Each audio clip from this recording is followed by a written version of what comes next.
thanks for your words there, Mr. Hassan. Can I now introduce the lawyer, director of the Center for Human Rights and International Humanitarian Law, Kuwait Bar Association, Mejbel Alshrika.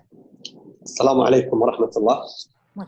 بعد أود أن أشكر الأخ فهيم كياني رئيس حركة كشمير في المملكة المتحدة ومنظمي هذا المؤتمر الافتراضي لدولة التحدث نيابة عن الشعب المضطهد في الهند بشكل عام وكشمير المحتلة بشكل خاص.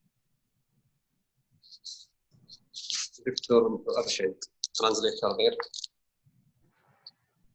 Let Dr. Arshad please to translate.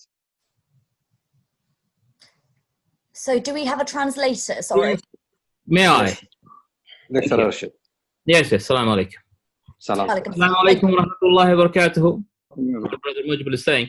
First of all, I would like to thank Brother Fahim Kayani, President of Kashmir Movement in the United Kingdom, and the organizer of this virtual conference for inviting me to speak on behalf of the super oppressed people of India, and in general, and of the occupied Kashmir in particular.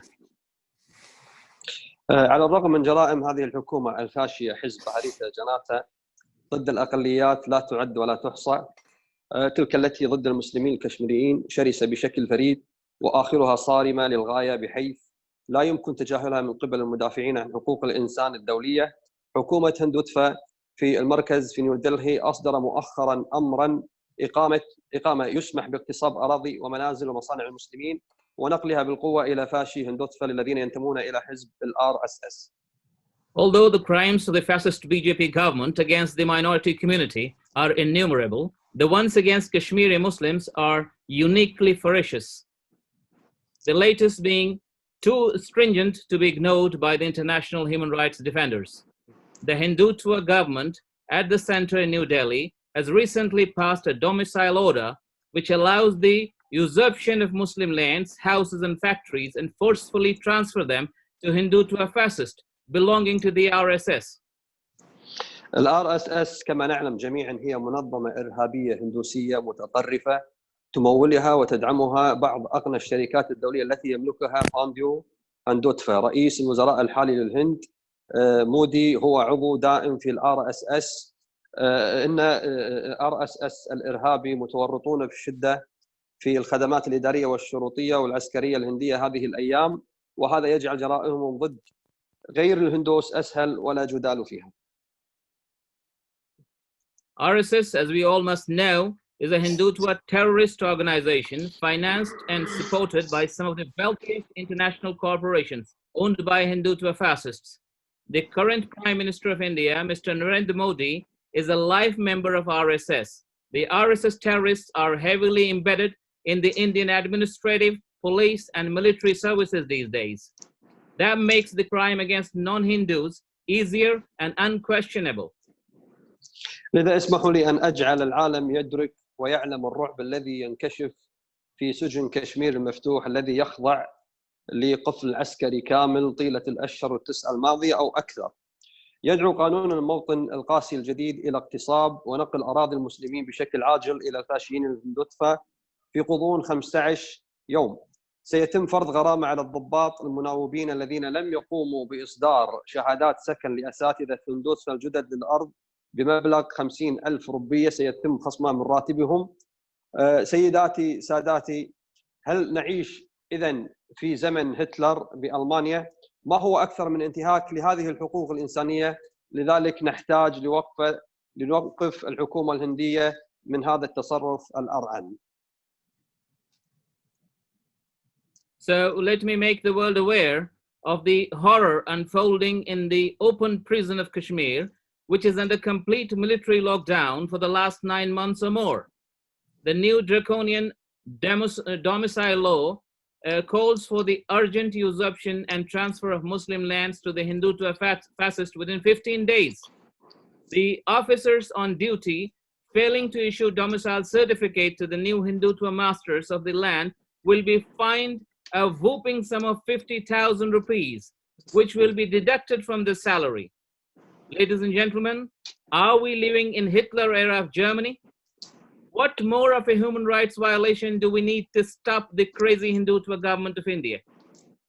عندما تتقلب الفاشية على الديمقراطية يتخذ القمع والاستبداد شكل القانون، وقد وضعت الهند أحد هذه التشريعات اللا إنسانية يسمى قانون السلطات الخاصة للقوات المسلحة AFSPA.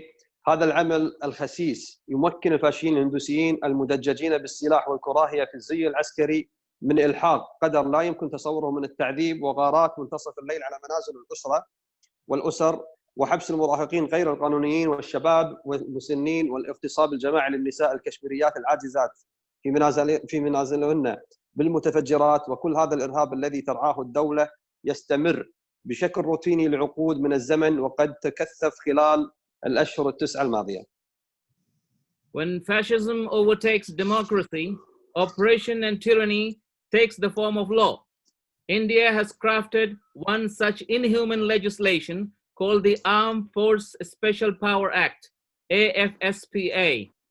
This despicable piece of act empowers the heavily armed and hateful Hindutva fascists in the military uniform to inflict unimaginable amount of torture, midnight raids at family homes, illegal incarceration of teenagers, youth and elderly, mass rape of helpless Kashmiri women, and blowing up their houses with explosives. And all this state-sponsored terrorism is routinely going on for decades and has intensified during the last 9 months. إن الحالة في كشمير مثيرة للشفقة وغير مستقرة وتتطلب تدخلا دوليا عاجلا.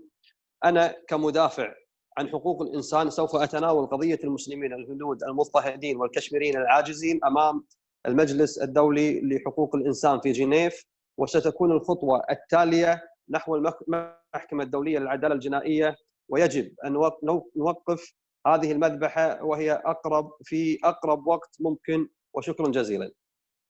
The situation in Kashmir is pathetic and precarious and requires an urgent international intervention.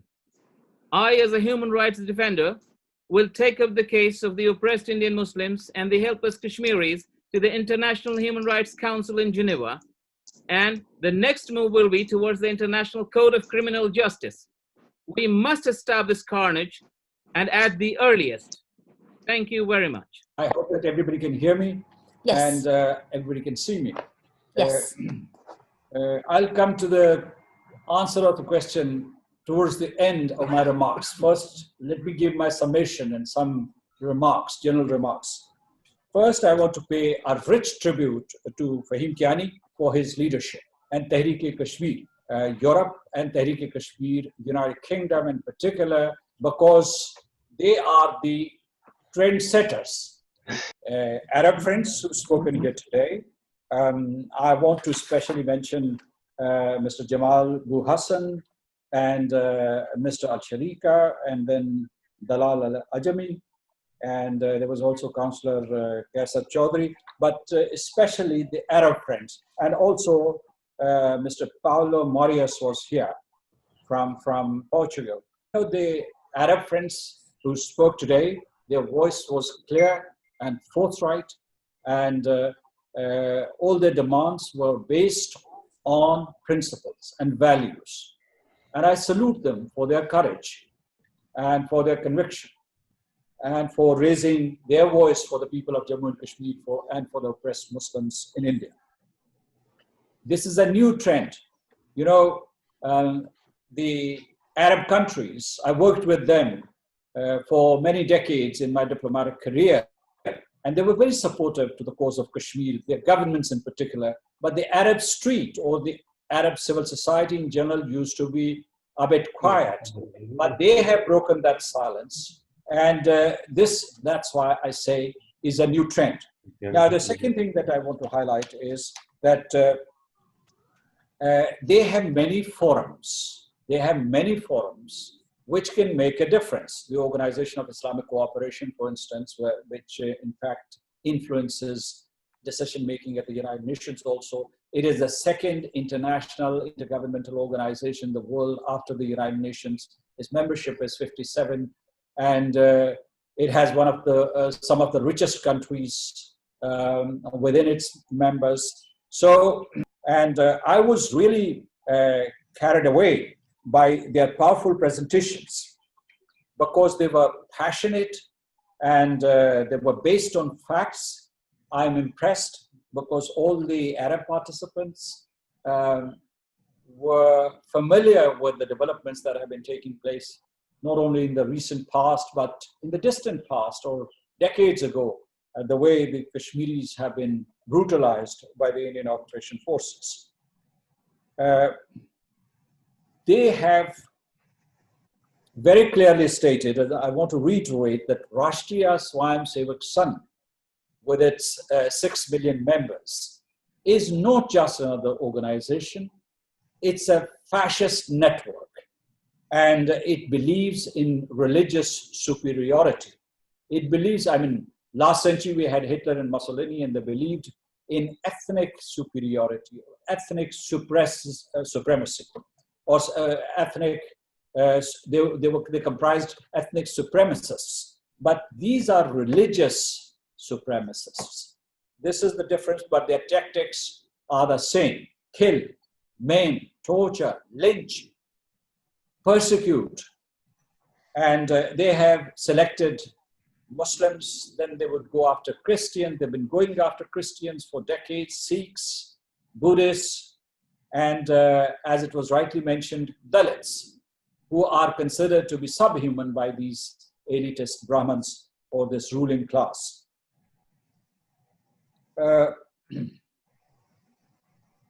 Let me tell you that they are going after all minority segments, one after the other. Nobody is secure. And the United States, their religious commission knows about it. And others also know about it. This is a doctrine of inhumanity. It's a doctrine of inhumanity. It has nothing to do with inhumanity, with humanity. Now, I think that Ms. Al-Ajami has very powerfully pointed out the plight of the Indian women and later on the Kashmiri women who have been raped and molested and humiliated in their own homeland and homes, and have been used as weapons of war, instrument of war, and their bodies have been objectified. So she has rightly pointed out that these RSS extremists, violent extremists, are going after women, the most vulnerable segment of society, and they are also going after journalists. She mentioned Rana Ayyub, journalists, because they want a gag order in Kashmir. They want this pervasive press and media censorship. So I think that we should respond to this passionate appeal that has been made by Ms. Ajami. And we should heed the analysis, the cold analysis that has been given by Mr. Alshrika. Because these are very, very unique presentations, I would say, in the seminars that we've been holding. And her appeal, the essence of her appeal is, in fact, she's posed a question: shall we pursue diplomacy, or shall we go down the path of armed resistance? It's a stark question. Shall we adopt military means or diplomatic means? And I think that the international community should respond to this question. This is a stark choice that we have to make. Now, what is it that our people should be doing? I mean, our friends of Kashmir all over the world, in the United Kingdom Parliament, in civil society, in the Arab world, GCC, across Atlantic in the United States. I think that I would say that three things are a must. One is that we should lobby with the governments, because right now the problem is not with the parliaments or with the civil society or human rights organizations, it is with the governments. And second, we should lobby with multilateral forums through communications. And third, we should lobby with the corporate world who are investing in India. Now, let me also highlight India's strength. Why are they getting away with murder, with such crimes against humanity. They had three strengths. One is the strategic and military ties of the most powerful nations, particularly the Western nations, with India. This empowers them because some of the P5 countries or the Western countries are silent because they are negotiating trade deals or economic deals with India. Second is that they craft lies and the world tends to believe their lies. It gives credence to their lies. Instead of listening to the Kashmiris, to the shrieks and cries and screams of Kashmiris, they listen to the lies of the despot, of the tormentor, of the killer of the Kashmiris. This is their second strength. The third strength that they have is the inattention or apathy of the world, because they are preoccupied with so many other issues. And this, in fact, again empowers India. This diversion of attention from Kashmir empowers India. And lastly, you underwrite, I mean, individual entrepreneurs or corporate leaders, you underwrite India's state-sponsored terrorism when you invest in India. When you invest in projects sponsored by the BJP and RSS. I would say that we need to start a campaign like Vietnam campaign or anti-apartheid campaign, which would become part of the international idiom, and that everybody should understand that this oppression in Kashmir is no more acceptable under any circumstances. Unacceptable not just for the people of Jammu and Kashmir and Pakistan, but for the entire world. Not just for Muslims, but for the international community as a whole. The question that was posed to me, I would say that yes, we have these indications that India is preparing for another false flag operation. Probably there would be another fake terrorist incident in the Indian-occupied Jammu and Kashmir or somewhere in India, and they would put the blame on Pakistan. We are prepared for that. They would use that as an excuse to attack Azad Kashmir, attack Gilgit-Baltistan, or sponsor subversion or insurrection within Pakistan. I mean, they usually pursue these proxy wars within Pakistan. We are alert and vigilant. Our armed forces and our government are vigilant. We are wargaming, and we would defend our territory. But let me also add, because you didn't mention it, but let me tell you that in a sense, when India attacked Jammu and Kashmir last August and reoccupied it and is trying to colonize it and is colonizing it, we are in a state of war. And I have always said that our response right now is of researched deterrence. But as it was mentioned by Ms. Al-Ajmi, that we have to make a choice now, the Kashmiris and the people of Pakistan, whether we should go down the military path, because we'll have to defend ourselves. And let me tell you, as I warned towards the end of the first session, that I can predict now, with this kind of brutalization, I can't rule out massive resistance in the Indian-occupied Jammu and Kashmir, including what they call militant or armed resistance. We do not ever call these people who are defending their homes or their neighborhoods or their farms and their businesses as terrorists. Thank you so much. Okay, you've got your hand raised there. I'll quickly bring you in, and then we will need to bring this to a conclusion. Thank you. If you could unmute yourself, sir. السلام عليكم، شكرا جزيلا. أشكر سعادة وفخامة الرئيس أزاد كشمير على هذا الكلام الطيب والراقي، وأحب أقول أن نحن الآن في زمن الحضارة والتطور، ولسنا في زمن البربرية كما يقوم بها هذا الحزب الإرهابي. وإحنا يعني بإذن الله تعالى أحب أنوه على كلام الرئيس أن نحن لسنا صامتون، الحكومات ليست صامتة، ولكنهم مشغولون في جائحة كورونا، وبإذن الله سيأتي الرد صاعقا عاجلا غير آجلا. أما بخصوص هذا الحزب الإرهابي فأنا رصدت من هذه الجماعات الإرهابية متواجدة في دول الخليج، تم رصدها لتقديمها إن شاء الله إلى العدالة، وأنا جاهز وتم تجهيز دعوتي لرفعها أمام المحكمة لوقف استيراد اللحوم من قبل الهند لأنها غير شرعية وغير قانونية. Yes, can I translate? So Yes, three please. quick points from Brother Mejbel. First of all, I would like to thank His Excellency Sardar Mahmood Khan, the President of Azad Kashmir. And let me tell them that we live in a civilizational age. We are not living in a jungle that anybody can do anything and get away with it. That's number one. And we are fully prepared. Second thing, we are not silent. It is just because of Corona that the process is a bit delayed. We will take them to the international institutions and teach them the lesson. Number three, that our economic steps have, sanctions step has already started.